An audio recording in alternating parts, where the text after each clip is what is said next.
It was my first summer where I had a child go from in school to having summer break and then back into school. And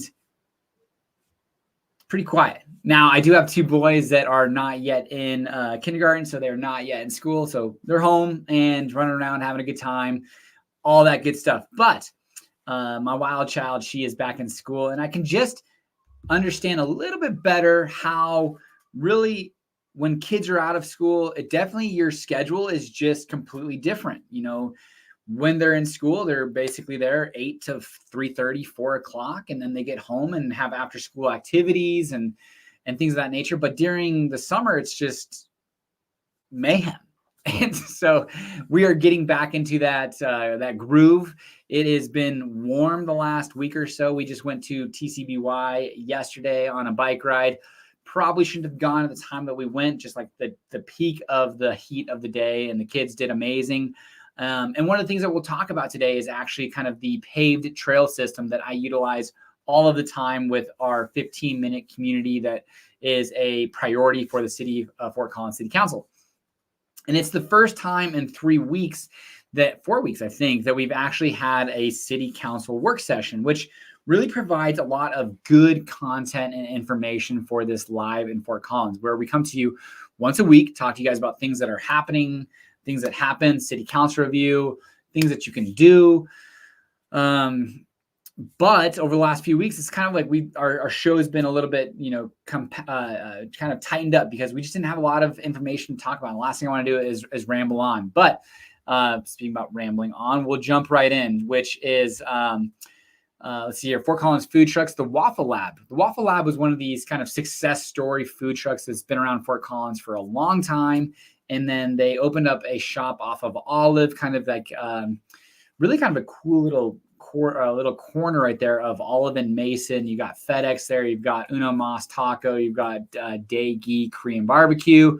You've got Fit 5. I think it's Fit 5. And then you have the Waffle Lab, which is shuttering its doors and kind of going back to its roots of just being a food truck.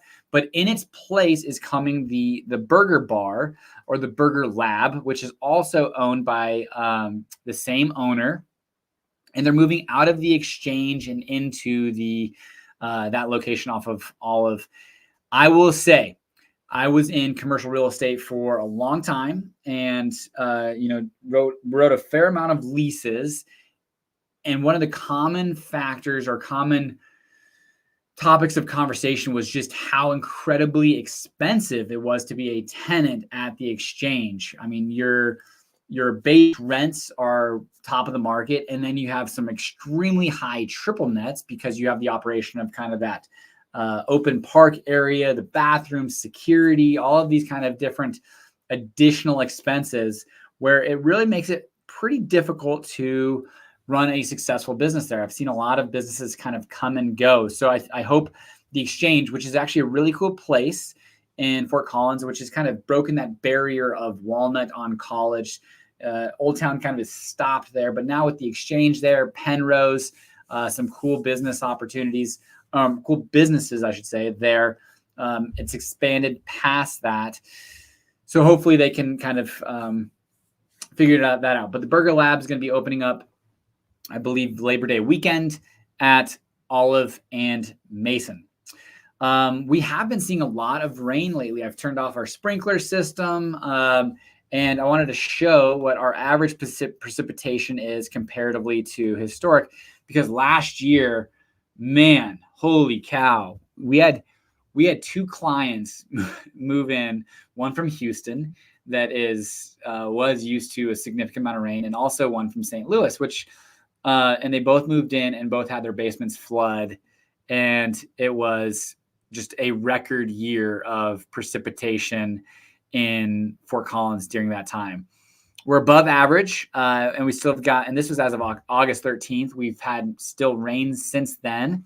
So I suspect we have a pretty decent year as far as precipitation goes. But our average is 1.45 inches, and we're at 1.86 so far. It's a good thing. We kind of had a dry summer, and So any precipitation helps. And Alexander Fire, which is at 100% containment. We'll talk about that here in a little bit. But it's good for northern Colorado. We're a dry desert, high elevation. So all precipitation that we can get, the better. I walked out this morning about 4 a.m., 4:30 to my truck to get in and head to the gym, and just the sky was lit up. And tonight you can also see what's called the supermoon. I guess it's just kind of it's at one of its closest points to the Earth around its orbit. So get out there and enjoy a full moon if you haven't, last night and then tonight as well. Let's see here. Man, daylight savings. So we have passed August 13th was our last 8 p.m. sunset, and it's going to get shorter and shorter and shorter until we have daylight savings on November 3rd, where it drops back an hour. Yes, I think so. Turn back an hour. So days will get shorter up until winter solstice, which is December 21st. Man, I would say I enjoy waking up early. I go to bed relatively early as well. Not really. I mean, like 9:30, 10 o'clock. I hate it. And I couldn't imagine living in like Finland or Alaska, like my wife lived, where you've got dark all day long. I mean, the worst day that we have in Fort Collins is 9 hours and 16 minutes and 5 seconds, which is still not a lot of time. I mean, that's like I would say 9 o'clock, 12, 6, it goes down. So 6 p.m. it's going down. Ugh, I just am not a huge fan of short days. Maybe there will be a time in my life that I go down closer to the equator. Let's see here. Planet Fitness opened up. And man, it's taken some folks away. I go to Genesis. I love Fort Collins Club, and I like Miramont. I'm not a huge fan of Genesis. Okay, I'm just gonna be real. Management could be better. We have lost kind of the small town feel of both the ownership of Miramont and Genesis now, our Fort Collins Club. Now, Fort Collins Club had a facelift that it absolutely desperately needed, and it is a beautiful club, and there's still a lot of people there, but very much more corporate feel than it was in the past. And there's pros and cons to that. I mean, we go down that road of what's good about that and bad about that. And then also Miramont South. But we've got some people that are talking about going to Planet Fitness. Now, I am not going to ever go to Planet Fitness personally, just not my space. But I have gone to those in California. I needed a workout. If you're going to go for like a day, by the way, in Planet Fitness, at least when I went, just buy a month-long membership. I don't know if you have to sign a year-long contract or what, but cancel after a month, because for a day, it was $15 per person. And for a month, it was $15. Or at the time, it was $10. So it was actually cheaper to go for the month than it was for the day. But anyways, we did actually ride by that yesterday. We went to TCBY, Troutman and College, kind of back where Big Lots used to be. $15 to get in per month. And I think you have to jump up some memberships because they also have some other amenities. But hope to see that successful, because it was kind of a little bit of a dead zone in there with Big Lots gone, Bed Bath and Beyond, and now Big Lots is in place with Planet Fitness. The curb appeal is horrible, so hopefully they kind of figure out what that curb appeal is. They did drop $1 million+ on renovation, so I don't know how much money they have to put into curb appeal. But TCBY, Garbanzo Bean, and Tokyo Joe's is right there as well. So it's kind of like this fledgling corner that like had a cool peak when you had Old Navy, Barnes & Noble, Big Lots, and Bed Bath & Beyond, as well as those 3 eateries. And now it's got a couple of the big box that have gone away, and in its place, Planet Fitness. I'll be curious to keep. Okay, anybody catch me?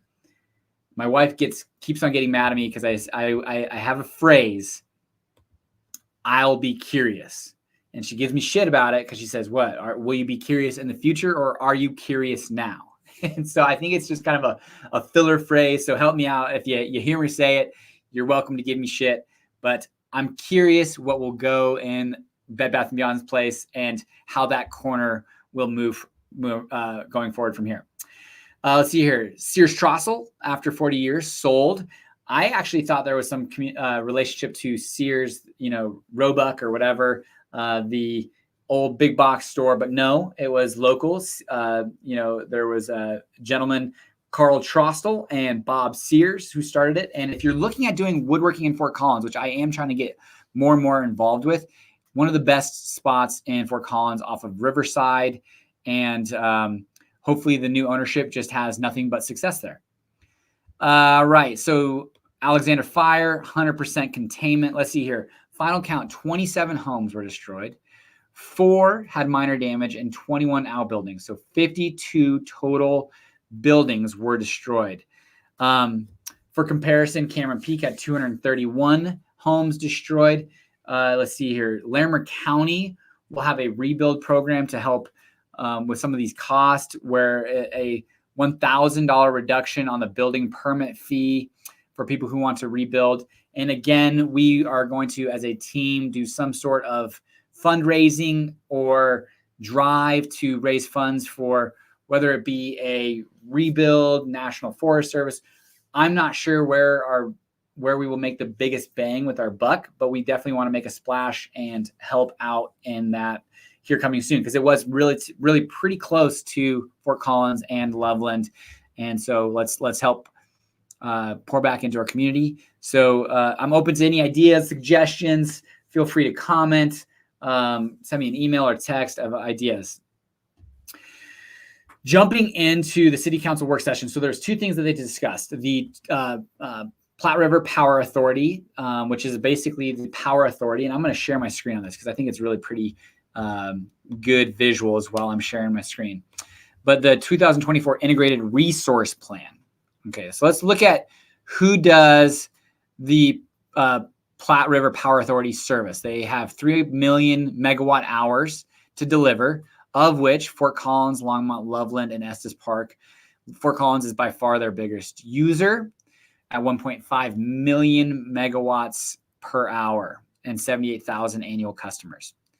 So we are by far its biggest customer, and it's a nonprofit, and it's owned jointly by those 4 municipalities, is my understanding. We are 47% owners. Must be probably allocated based off of how much they supply.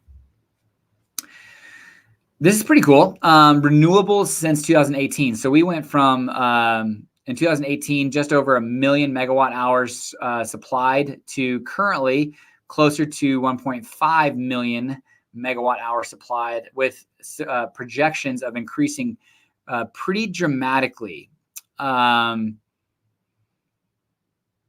Wind, solar, hydro, though, is going down. So I don't know what the reasoning for that is, but here's our load factor, and we're going to get to kind of some nitty gritty here in just a little bit. The grid need. So it's important that we have some pretty aggressive goals. Carbon 80% reduction by 2030, I believe, and then net neutral by 2050. And it's important to realize that obviously how important utilities are. And one of the cool things that Fort Collins obviously has is like undergrounded utilities. So our infrastructure, from what I can see in Fort Collins at least, is very strong, steady. Like we're not going to have power lines falling down from wind, or at least within this, Fort Collins proper, and fires like happened at, the Marshall Fire, where there had a power line fall down and fires start in January. But there is the energy, capacity, and flexibility. We need all 3 things to have a reliable utility. And Fort Collins, and they talked about specifically like in Texas during the Texas storm, which we had friends that were living in Dallas during that time, and they went like 4 days on rolling blackouts without power, and it was scary. It was not fun and cold. So, I mean, it is. And it cost millions and millions, I'm not sure if billions, but millions and millions of dollars for that utility, and people died, they lost their lives. And so they said, one of the comments they made that I thought was really pretty good was, when it's over 100 degrees and you have issues with your grid, it's uncomfortable. But when it's minus 21, it's life-threatening. And so it just suggests that, yes, while we have these really aggressive goals between now and 2030 and 2050, we need to make sure that we have a reliable utility first and foremost. And there's these kind of three pillars: energy, capacity, and flexibility. And it goes through, nuclear, coal, gas, hydro, wind, solar storage, geothermal, virtual power plant, VPP, virtual power plant. And what that is, well, we'll get down to it here in a second, but essentially everything's going to be connected through Wi-Fi, and you're going to have solar on your house, and you're going to be putting energy into the grid, taking energy out of the grid, providing your own energy.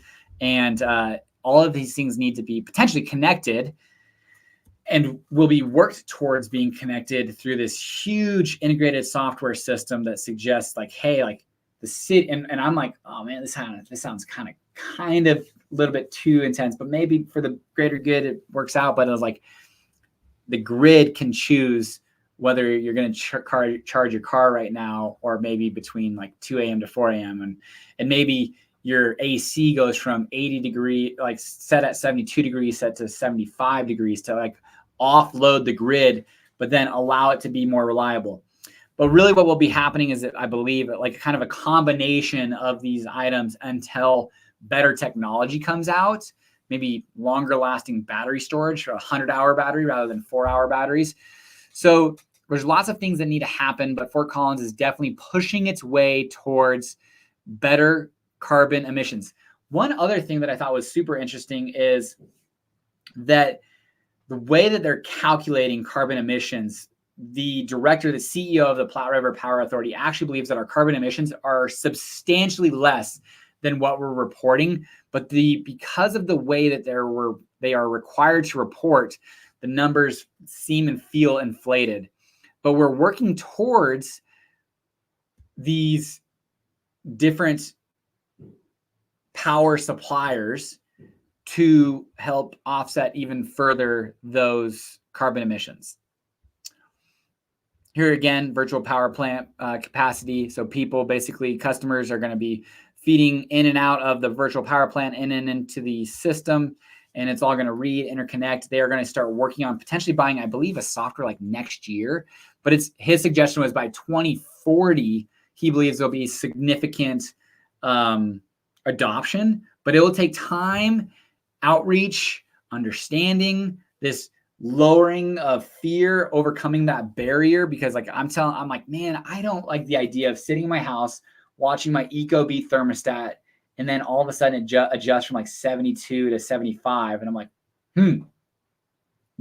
I'm sure there's better things that the community and people want to do than watch what I'm doing in my house. But hey, a little conspiracy theorist in us all, huh? I don't know.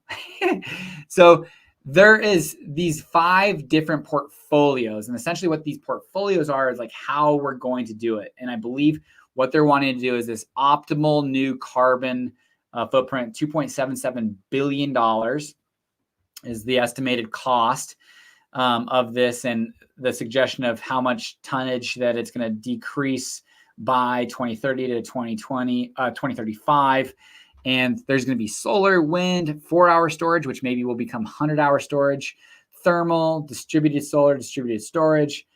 So there was a lot of this was computing, and again, way beyond my pay grade, but let's just kind of bring it down to kindergarten level. They brought a lot of these computer software systems that said, here's all of these inputs and variables. What are our best options forward to get to the goals that we're trying to achieve? And hundreds of outputs were put out.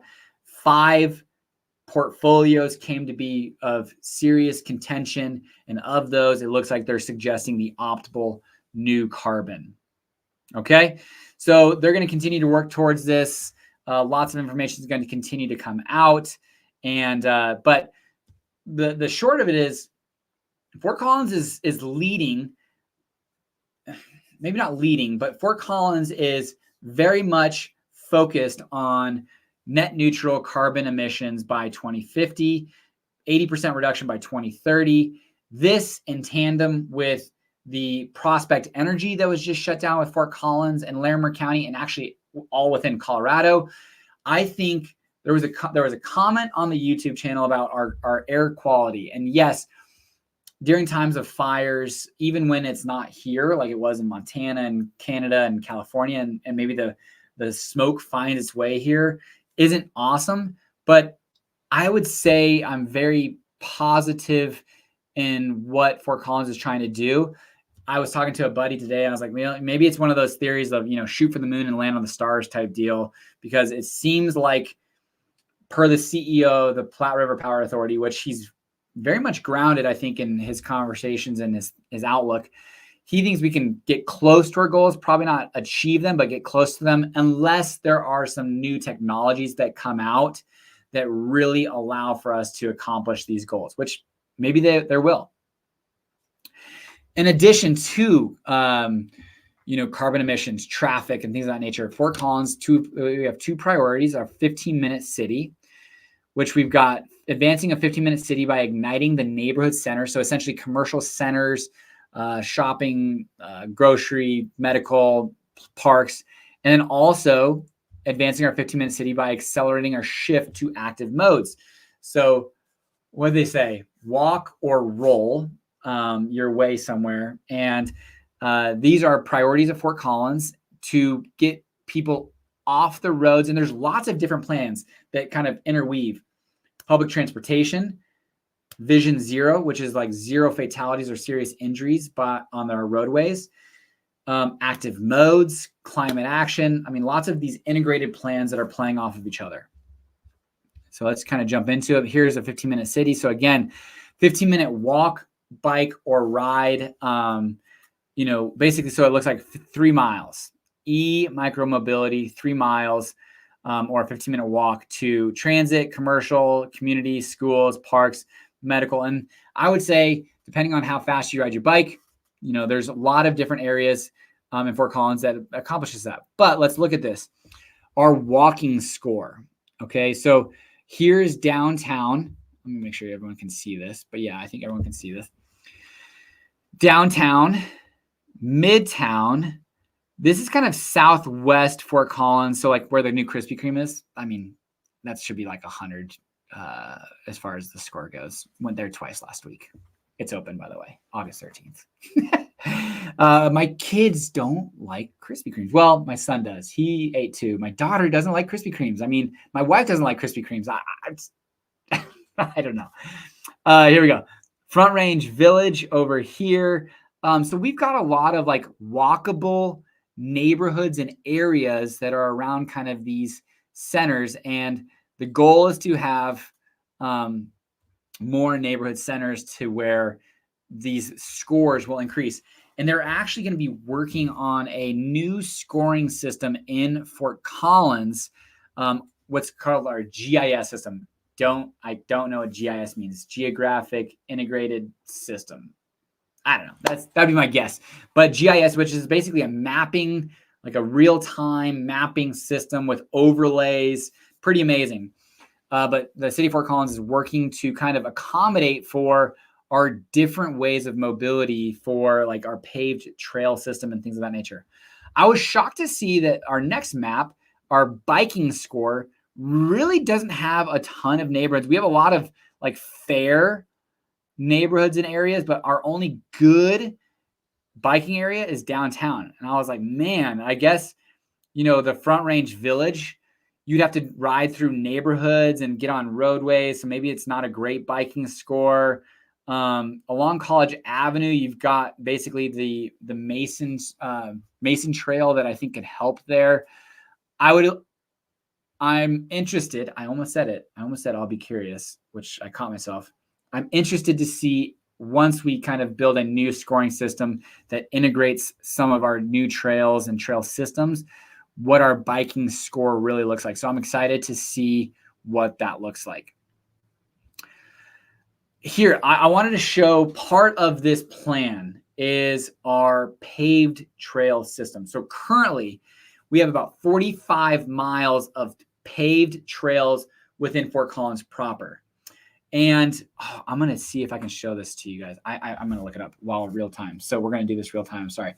45 miles of paved trail system with an estimated 75 miles of new paved trail system within Fort Collins. I mean, that is freaking amazing. And Kelly Olson asked a question. He goes, well, how long is this going to take? It took us 40 years to get to 45 miles. Will it take another 40 years? And they were joking about it, but I don't think so. I think with where Fort Collins stands, I'm sure it'll take decade, if not decades, to get those mileage. But on there, let me see your interactive map.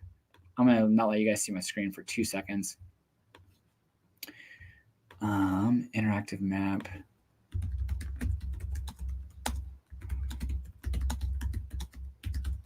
Let's see, come on.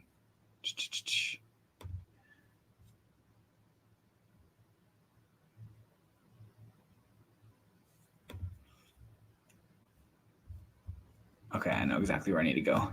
Give me 2 seconds. But the paved trail system in Fort Collins is absolutely phenomenal. And 45 miles is great. You know, we've got Fossil Creek Trail, Power Trail, and we've got a lot of mileage that I think we've got 20 miles or so that's already in the works. It's also a part of that 75 miles. But when I was reading it and I saw, you know, that they're wanting to add 75 miles, I was just like, man, that is cool. And here I'm pulling it up right now.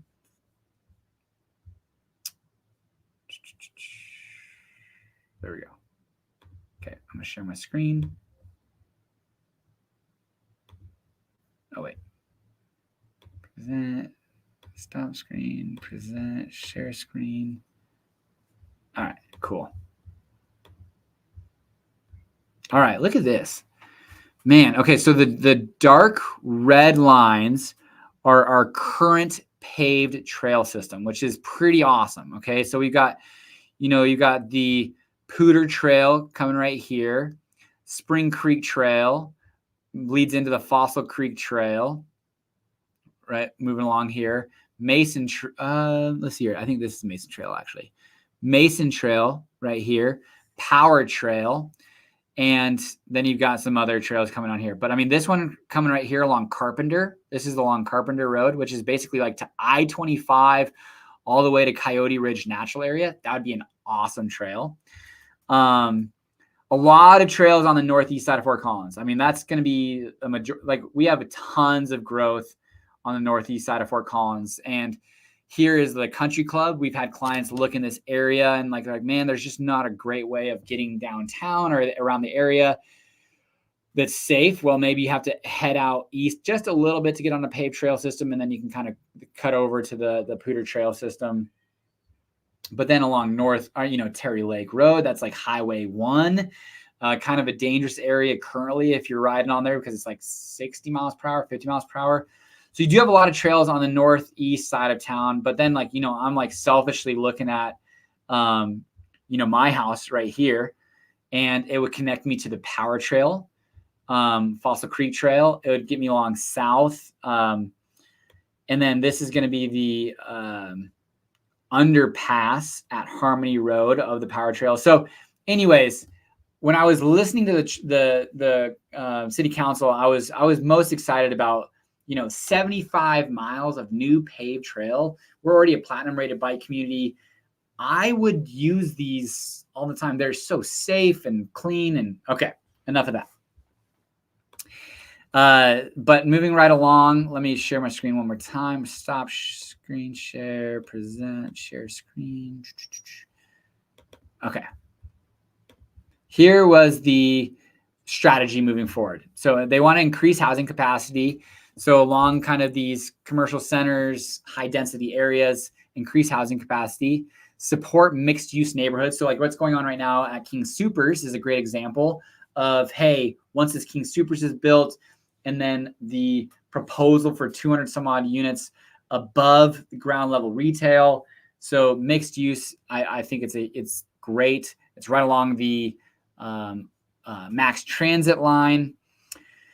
Neighborhood centers expand access to nature and park. That's great. Increase awareness through education outreach. That's awesome. Expand the active transportation network. Expand transit services. Increase safety conditions for vulnerable road users. So people, man, I saw somebody, and I don't want to discount how it's cool that they're riding along Harmony Road. I would not do that. I'm sure it's safe. I'm sure they know what they're doing, but man, they had a little one with them, and I'm like, nah, I'm good.